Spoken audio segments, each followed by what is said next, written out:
Halo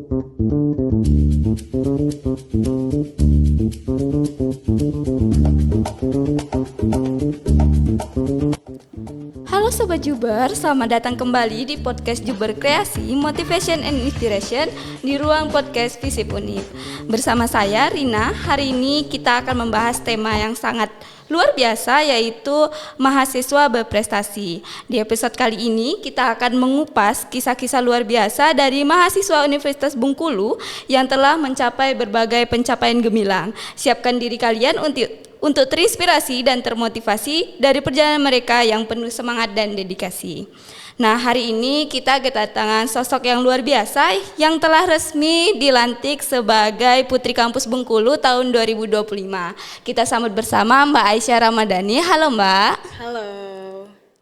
Nah, sebelum kita masuk lebih jauh, boleh dong diceritakan sedikit tentang perjalanan Mbak hingga bisa meraih prestasi ini. Apa sih yang memotivasi Mbak Aisyah untuk mengikuti ajang pemilihan Putri Kampus Bengkulu tahun 2025 dan bagaimana prosesnya dari awal hingga akhirnya Mbak terpilih?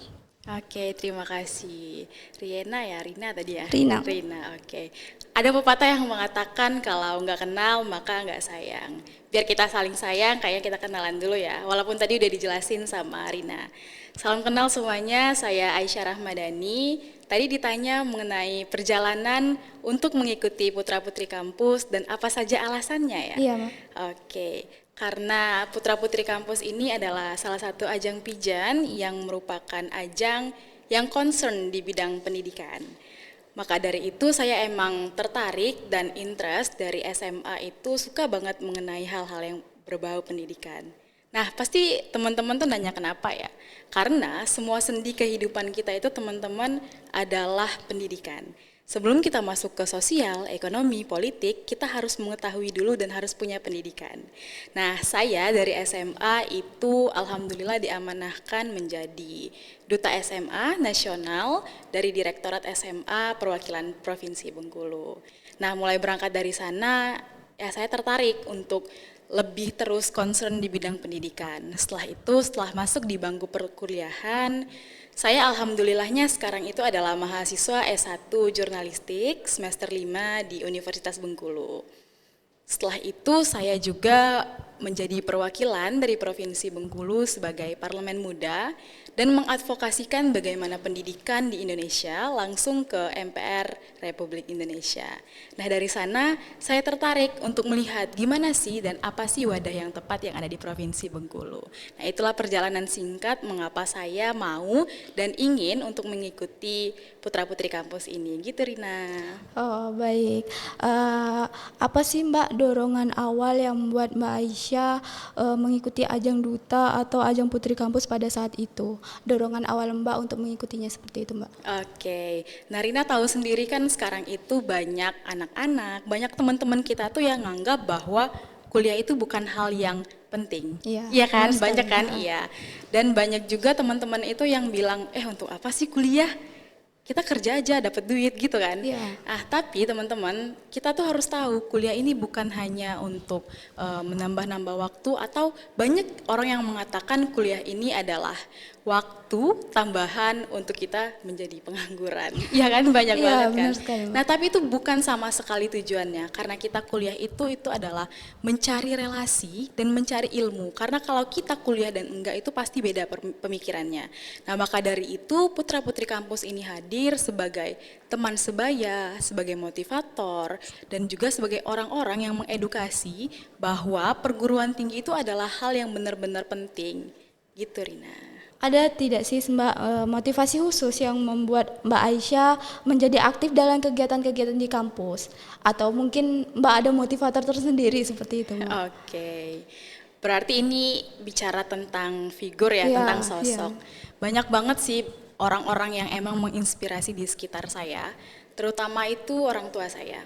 Karena orang tua saya itu adalah orang tua yang nggak sama sekali untuk mengekang anaknya. Contohnya kan, kamu SMA jurusan apa? Aku IPA. IPA. Nah, saya tuh SMA-nya jurusan IPS. Karena dulu kan stigmanya orang tua kalau anak SMA itu harus IPA. Ya kan, banyak banget kan. Tapi orang tuaku bener-bener kayak, nggak apa-apa, mau apa jurusannya silahkan. Selagi kamu emang concern, selagi kamu emang minat. Ya di situ saya maunya saya jurusan IPS, tapi ya saya buktikan ke orang tua saya bahwa saya di jurusan IPS itu bakal bisa kok ngalahin anak IPA. Nah buktinya saya juga itu sebagai ketua OSIS pertama di SMA Negeri 3 Kota Bengkulu perempuan yang dipilih langsung oleh warga sekolah pada saat itu. Nah jadi saya melihat emang orang tua saya itu nggak mengekang saya sama sekali, tapi emang berat di pundak saya itu lebih dari yang dikekang, ya nggak sih? Iya. Ya kan? Karena tujuannya itu harus lebih dari yang kita dapatkan kan, hingga saat ini. Terus untuk motivator yang lainnya, banyak banget sih saya motivator. Salah satunya tuh di jurnalistik, di nasional mungkin Rina tahu ya, Mutia Hafid. Oh iya. Ya, nah Mbak Mutia itu adalah kemarin tuh ketua DPR kan, dan emang sebagai jurnalis. Sampai pada satu ketika dia menjadi Menteri Komdiji saat ini kan. Dan saya juga emang sama beliau itu fans banget. Pernah pada bulan lalu atau 2 bulan yang lalu lah, saya dikasih film yang dari beliau, film nonton gratis, itu namanya Liora. Perjalanan hidup beliau dan bagaimana beliau itu bisa menjalani hidupnya dan akhirnya tuh dikaruniai seorang anak. Karena beliau itu sama suaminya kan emang benar-benar sama-sama pekerja keras. Jadi setiap orang itu punya masing-masing rintangan, tapi gimana sih cara kita menghadapinya itu yang menjadi hebat sih menurut saya. Jadi orang tua Mbak itu mendukung 100% apapun yang Mbak Aisyah ingin jalani, seperti itu ya Betul. Mbak, asal itu hal yang terbaik ya Mbak ya. Iya bener banget. Oke, selanjutnya tantangan awal yang dihadapi Mbak Aisyah Ramadhani ketika memutuskan untuk terlibat dalam ajang kedutaan, itu seperti apa sih Mbak? Terus bagaimana cara Mbak mengatasinya saat itu? Oke, kalau tantangan emang itu saya dari SMA kan udah suka ya yang ajang-ajang kedutaan Iya. gitu. Nah kalau tantangan tuh pasti salah satunya tuh insecure kalau kata Gen Z sekarang, Iya. iya kan? Insecure kayak aku nggak berani lah tampil apa sih kata orang nanti. Tapi ketahuilah kita itu bukan orang yang harus bisa memenuhi apa isi pikiran orang lain. Jadilah diri kita sendiri tanpa harus memikirkan sekitar. Karena perspektif orang tentang kita bukan tanggung jawab kita. Jadi untuk melawan insecure saya, ya saya terus lanjutkan aja. Apa sih yang harus saya jalankan seharusnya, dan apa yang memang perlu saya jalankan. Even itu untuk kepentingan sekitar dan juga kepentingan diri saya sendiri. Oke, masuk ke peran Putri Kampus itu sendiri Mbak. Peran Putri Kampus Bengkulu itu pastinya sebagai brand ambassador dalam dunia pendidikan. Lalu apa saja sih peran Putri Kampus itu sendiri Mbak dalam dunia pendidikan, terkhususnya bagi para mahasiswa? Seperti Mbak yang bilang tadi, pastinya kita sebagai motivator bagi para mahasiswa untuk tetap menjalani pendidikan di perkuliahan ini. Lalu selain itu, peran Putri Kampus itu sebagai apa lagi Mbak? Oke, tadi kan udah saya jelaskan kalau peran Putri Kampus itu adalah sebagai motivator, konselor, dan juga sebagai teman sebaya. Selain beliau adalah brand ambassador yang Rina bilang tadi. Kami juga nggak concern hanya di bidang perguruan tinggi saja, tapi kami juga ke sekolah-sekolah. Terakhir kami ke SD Negeri 157 yang ada di Seluma, itu adalah salah satu sekolah yang emang masuk dan terpencil, yang berada di PTPN 1 Regional 7. Yang kesananya harus mengikuti tumpangan atau angkutan yang emang ada mobil dari daerah sananya. Jadi kami mengedukasi bagaimana sih adik-adik yang ada di sana itu bisa mengenyam pendidikan atau perguruan tinggi juga. Jadi bukan hanya yang di perguruan tinggi saja, namun dari SD, SMP sampai SMA gitu Rina. Oke, selain jadi brand ambassador dalam dunia pendidikan, Putri Kampus juga bisa menjembatani antara mahasiswa juga masyarakat luas ya pastinya Mbak. Dalam pandangan Mbak Aisyah sendiri, bagaimana sih cara seorang Putri Kampus bisa menjadi jembatan antara mahasiswa, kampus juga masyarakat luas? Oke, menarik banget sih. Ini adalah salah satu program kerja yang baru saja kami lakukan di 17 Agustus kemarin. Kami selalu mengadakan bagaimana event yang ada di Putra-Putri Kampus dan kami selalu buat lomba yang ada di kampung yang di dekat Pantai Panjang, itu setiap tahun, emang kontinu setiap tahunnya. Itu adalah salah satu sarana kami untuk menjembatani antara kami mahasiswa dan juga masyarakat. Dan juga kami mengajak masyarakat sekitar untuk berkolaborasi, untuk bagaimana sih perspektif mereka tentang pendidikan, dan juga ngobrol-ngobrol santai tentunya. Karena kami melihat bahwa pendekatan itu nggak harus dengan kita hard selling ya bahasanya, tapi kita dengan soft aja tuh itu yang lebih masuk sih menurut kami, seperti itu. Program kerja itu sendiri bentuknya seperti apa, Mbak? Kalau program kerjanya yang seperti saya bilang tadi, emang kami nyata turun langsung ke lapangan. Selain kami juga punya media sosial, kami mengedukasi secara online, kami juga hadir langsung, terjun langsung ke masyarakat. Nah, nanti sebentar lagi kami akan mengadakan program kerja Hari Batik di tanggal 18 dan 19. Itu langsung di Universitas De Hasan di Kota Bengkulu.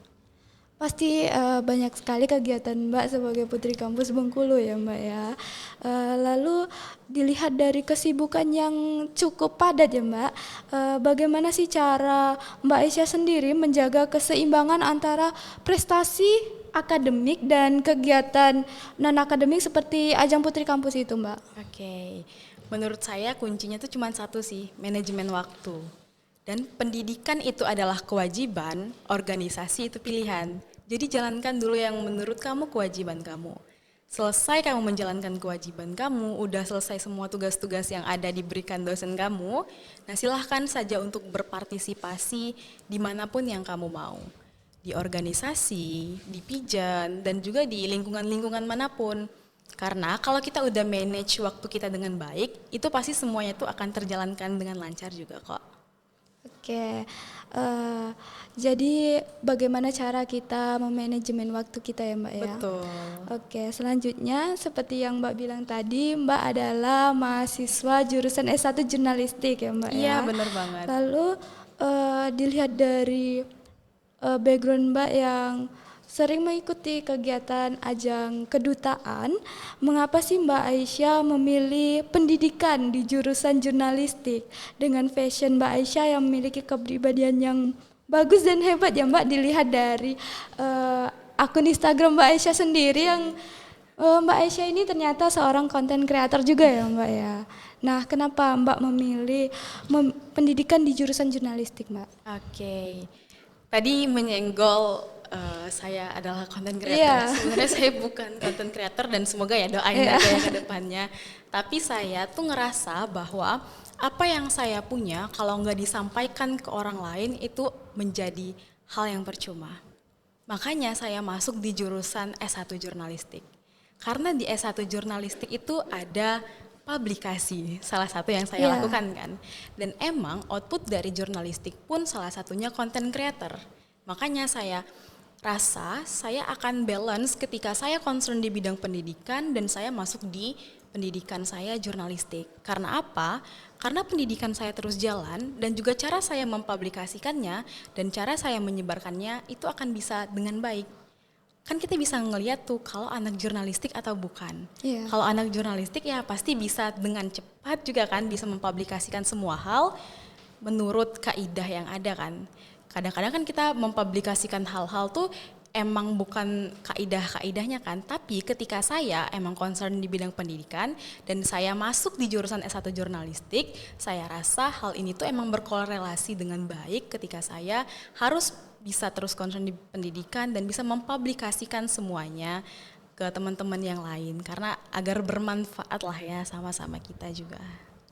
Oke, selanjutnya tadi kan Mbak Aisyah sempat spill kalau orang tua itu mendukung 100% apapun yang Mbak Aisyah ingin jalani. Lalu aku pengen tahu nih Mbak, bentuk semangat seperti apa sih dari orang tua sendiri saat Mbak Aisyah ingin mengikuti kegiatan kedutaan ini? Mungkin di keseharian bentuk semangat mereka itu seperti apa? Oke. Orang tua saya adalah emang orang tua yang menurut saya sangat sweet sekali ya. Yeah. Dibanding orang tua yang lain kan emang cara orang tua menyayangi kita itu beda. Tapi emang orang tua kita itu sayang semuanya sama kita. Nah, orang tua saya itu adalah orang tua yang emang menurut saya sweet. Kayak misalnya saya mau ikut kegiatan ini itu, silahkan, nggak apa-apa. Apa yang dibutuhkan? Karena kan kita tahu ya, semua kegiatan tuh pasti lagi-lagi ujungnya adalah materi, uang, ya kan? Nah, hal itu tuh bukan sama sekali kayak orang tua saya bilang, janganlah gitu, jangan gitu. Nggak ada sama sekali, benar-benar ya mau apa, gimana, pasti orang tua saya support. Kalau kita ikut organisasi, pasti pulangnya malam kan? Iya. Pulang malam dan juga kayak nggak teratur juga kan. Orang tua saya cuma tanya di mana. Saya tuh biasanya saya kasih foto kan sama orang tua saya kasih pap kan. Kasih pap terus kasih live location sama orang tua saya. Orang tua saya itu sebenarnya adalah orang tua yang emang benar-benar percaya. Nah, karena orang tua saya itu percaya dengan saya, maka saya rasa tuh kayak tanggung jawabnya tuh lebih berat gitu. Nah, mereka tuh ada kan zaman-zamannya kayak beberapa bulan lalu sampai beberapa hari lalu tuh kayak gangster-gangster gitu kan. Iya. Nah, itu emang orang tua saya tuh sedikit parno, saya bilang kan kayak gitu. Ya nggak apa-apa, saya bilang kan gitu. Tapi kata orang tua saya, ya hati-hati gimana gitu. Sampai saya tuh kayak suatu ketika tuh emang disuruhnya kayak bawa kendaraan yang lain gitu. Nah kan nggak pakai motor karena biar mengurangi. Nah itu menurut saya adalah bentuk salah satu bagaimana cara orang tua saya support saya dalam saya terus berkegiatan dari pagi hingga kadang sampai jam 11 malam, karena kan ada acara kan, kita jurnalistik aja kan sampai jam 11 ataupun 12 malam kan kalau ada malam puncak atau apa, karena emang orang tua saya itu adalah orang tua yang mengikuti zaman kok, tahu jam berapa acara itu selesai, jam berapa aja, jadi makanya saya juga mengerti apa yang orang tua saya rasakan dan begitu pun sebaliknya. Oke, selanjutnya sebenarnya Mbak Aisyah sendiri punya planning sebagai apa nih Mbak? Cita-cita Mbak seperti apa? Atau seorang influencer atau content creator? Atau mungkin udah punya perusahaan yang pengen Mbak ini gitu, seperti itu Mbak? Oke, terima kasih. Ini tuh adalah salah satu yang menurut saya sulit untuk dijawab ya. Karena jujur saya punya passion dan punya cita-cita sebagai seorang dosen. Dosen yang emang concern di jurnalistik. Karena tadi emang berkaitan langsung, saya sukanya di bidang pendidikan dan saya pendidikannya di S1 jurnalistik. Kalau untuk jadi content creator atau influencer, saya rasa hal itu tuh menyeimbangi saja. Gimana sih emang minat kita? Kalau tadi bilangnya perusahaan, alhamdulillah saya udah ditawarin dari beberapa perusahaan pemerintah dan pemerintah yang ada di Kota Bengkulu, Provinsi Bengkulu, tapi saya masih mahasiswa aktif semester 5 yang setiap harinya masih ada mata kuliah. Jadi doain aja semoga kedepannya bisa lancar. Okay. Amin. Amin. Lalu mungkin ini yang terakhir ya Mbak ya. Oke. Apa sih harapan Mbak Aisyah untuk diri Mbak Aisyah sendiri ke depannya? Mungkin ada keinginan yang ingin Mbak Aisyah kejar ataupun list yang ingin Mbak Aisyah lakuin ke depannya seperti itu ya. Kalau wishlist saya, yang lebih penting daripada hidup saya itu adalah orang tua saya dan saya bisa bermanfaat bagi sekitar. Ketika orang tua saya sudah merasa pas dan nyaman di mana saya, maka saya akan juga merasa lebih bahagia. Dan ketika orang sekitar telah merasakan manfaat yang bisa saya jalankan ke mereka, saya rasa hal tersebut harus dilakukan continue. Seperti itu sih harapan saya ke depannya. Oke, terakhir lagi nih Mbak, ternyata ada yang terakhir lagi nih. Iya, gak kerasa ya.